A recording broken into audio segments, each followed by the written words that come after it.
খুব ভয় পাইছি রে। Guys guys guys Raihan Rafi আসলে একটি মাল, কি বলবো ভাই, সে আসলে একটি মাল। না রে ভাই, তার থেকে বড় সর্বনাশ। তাকে কেন মাল বললাম, তার প্রধান কারণ হলো তুফান মুভির ট্রেজার। কি ট্রেজার বানাইছে ভাই।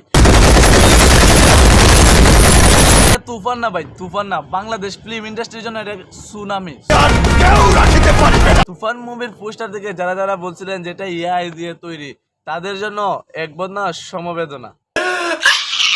রায়হান রাফি এমন একজন ডিরেক্টর, এমন একজন ট্যালেন্টেড ডিরেক্টর, সে ভালো করেই জানে দেশের সেরা অভিনেতার কাছ থেকে কিভাবে সেরাটা বাইর করতে হয়। তুফানের হাতে তুলিয়া দেব, সে যা চাইবে পাইবে।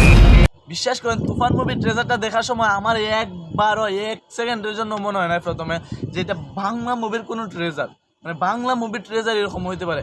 পুরাই সাউথ ইন্ডিয়ান মুভি বা বলিউড মুভির যে ট্রেজার আছে না, সেই রকম ফিল আসছে পুরাই। আরের ব্যত্যয় ঘটিলে মনে হচ্ছে যে সাউথ ইন্ডিয়ার কোনো অ্যাকশন মুভির ট্রেজার দেখছে, লাইক কেজিএফ, অ্যানিমেল।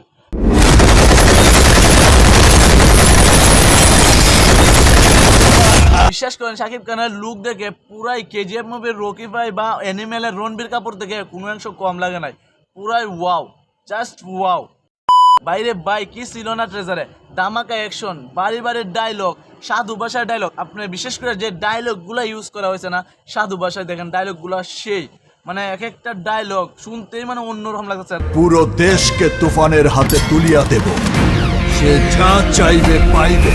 রায়হান রাফি শাকিব খান মানে কিভাবে প্রস্তুত করছে, আর ডায়লগগুলো দেখেন সাধু ভাষা দিছে, প্রত্যেকটা ডায়লগ আপনি দেখেন সাধু ভাষায়, পুরাই ওয়াও। মানে কিভাবে মুভিটা তৈরি করতে আছে, মুভিটা দেখলেই আপনারা বুঝতে পারবেন।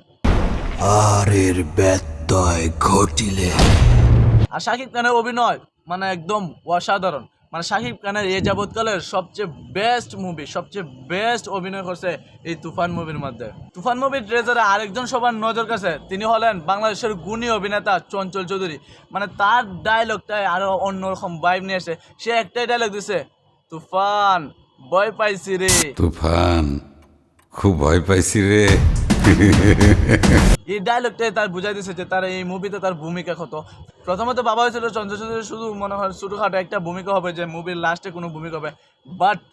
বাট এই মুভিতে চঞ্চল চৌধুরীর ভূমিকা হবে একদম সেই লেভেলের। তিনি সম্ভবত হবেন একজন ঠান্ডা মাথার খেলোয়াড়, কারণ এটা আপনার শাকিব খানের যে লাস্টের যে সিনটা দেখাইছে ট্রেজারে, শাকিব খানের চিৎকার হতেছে, সাইডে মনে করেন রুমের ভিতরে আগুন জ্বলতেছে, সম্ভবত চঞ্চল চৌধুরী তার ঠান্ডা মাথা শাকিব খানের পুরো সাম্রাজ্যটা ধ্বংস করে দেব। তখন শাকিব খানের মনে হয় পাগল হয়ে এটা এরকম একটা এক্সপ্রেশন দেব।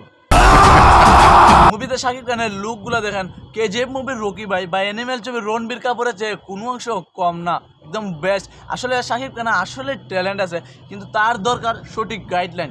যেমন রায়হান রাফির মতো এরকম বড় বড় মানে ডিরেক্টর যখন আইব না, তখন শাকিব খানের যে মানে আরও অন্য লেভেলে চলে যাব। মানে তার অ্যাকশনগুলো দেখেন, তার লুক, মানে তার অভিনয় জাস্ট ওয়াও। আমার মতে এই তুফান মুভিটা শাকিব খানের এই যাবৎকালে সবচেয়ে বেস্ট মুভি হতে চলেছে, তার লাইফের সবচেয়ে বিগ মুভি। শুধু শাকিব খানের জন্য না, বাংলা ফিল্ম ইন্ডাস্ট্রির মধ্যে সবচেয়ে বেস্ট মুভি হতে চলেছে এই তুফান। বাংলাদেশের যত রেকর্ড আছে সব রেকর্ড ভাঙবে এই তুফান, বিশেষ করে সব রেকর্ড ভাঙতে পারবে এই তুফান।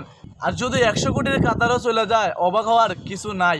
100 কোটিও না যাক, কিন্তু বাংলাদেশের সবচেয়ে বেস্ট মুভি হবে, সবচেয়ে বেস্ট কালেকশনওয়ালা মুভি হবে এই তুফান। আর আমার মতে মুভিটা সম্ভবত 2 কিস্তিতে হবে, তুফান 1, তুফান 2। যেমন পুষ্পা 1, পুষ্পা 2, কেজিএফ 1, কেজিএফ 2 সেম হওয়ার সম্ভাবনা রয়েছে। এই মুভির মধ্যে শাকিব খান থাকবে খুবই রাগান্বিত একজন মানুষ, আর চঞ্চল চৌধুরী ঠান্ডা মাথার একজন খেলোয়াড়। কারণ লাস্টে যে শাকিব খান দেখছেন, এই যে একটা এক্সপ্রেশন দিয়েছে, এটাতেই বোঝা যাচ্ছে যে মানে চঞ্চল চৌধুরী ঠান্ডা মাথায় শাকিব খানের রাজ্যটারে ধ্বংস করেছে। তারপর আবার শাকিব খান ব্যাক করব, তুফান ব্যাক করব। এটা সত্য, মুভিটা দেখার সময় কেজিএফ বা অ্যানিমেল মুভির ফিল আসছে, মানে দেখতে এরকমই লাগছে। বাট বাংলা সিনেমায় কেজিএফ বা অ্যানিমেল মুভির ফিলটা নিয়ে আসা ও চারটিখানি কথা না ভাই, চারটিখানি কথা না।